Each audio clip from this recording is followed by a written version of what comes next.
we arm ourselves when we learn all these things, all these different things that we can learn, philosophy, history, science, all these different things. We're arming ourselves. We are arming ourselves like with bullets, but of information. I know what I know because I've dove deep into these things for 15 years now.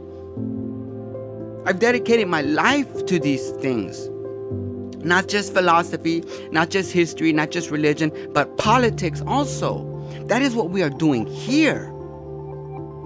I don't have to come here every day and talk about Ocasio-Cortez or the Senate or whatever. I could come here and talk about you and what we can do to better ourselves. Because when you better yourself, everything around you changes. But it changes incrementally in little bits and pieces. But you have to do the work. You want your neighborhood to change? You have to change.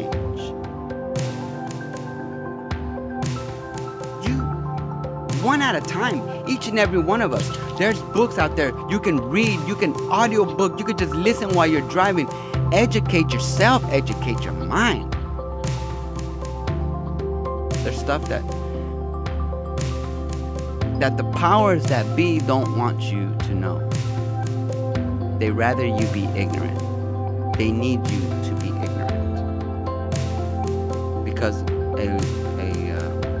an educated populace, a well-educated populace, is hard to rule over, to subjugate more precisely. So the powers that be, and not just here at home, but all over the world, you can see it. The powers that be are afraid because you're learning too much. You're asking too many questions. And you can't have that. They can't have that. Stuff that's out there, people think is wisdom, but it's actually poison. Vile. And it needs to be called out. It needs to be called out. If we don't, those of us who have the ability to articulate, somewhat, these words properly to call out some of these folks, because some of these folks think they're smarter than you, and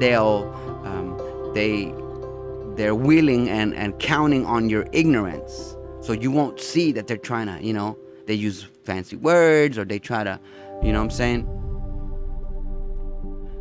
But you can awaken your mind by searching, by digging, by learning some things. If you just stand there, it's never gonna be.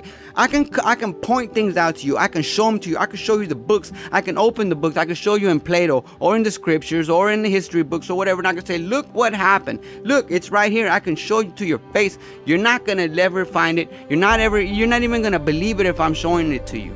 Until you decide to dig it and find it for yourself, there has to be that spark inside of you that says, awaken your heart and go look for the answers to that thing. Maybe there is some truth to what somebody told you about, whatever the hell's going on out there, that you're being lied to from the TV screens, that they're lying to you, that they just want to maneuver you to. Because look, why the hell do we constantly got to be fighting each other? Skin color, this, that, why? Why? We're neighbors. We work together. We drive on the same freeways. We eat at the same restaurants.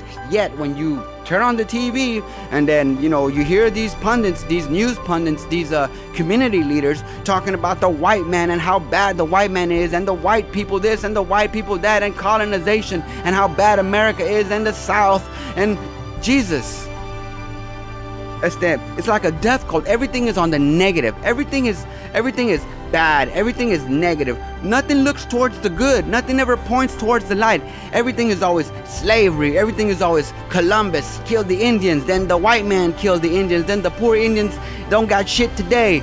Then this used to be Mexico's land. There's never anything good enough for some of these folks. You have to beware when you hear a person speaking of constant negativity and pointing at the negative in everything. That should be a clue, a hint. Stay away from that person. And don't listen to what they say. Why? Because everything is on the negative. There's never anything good to speak of, to point to. Full of resentment and anger of what? For something that happened 500 years ago, 600 years ago, 300 years ago. You're mad? You're mad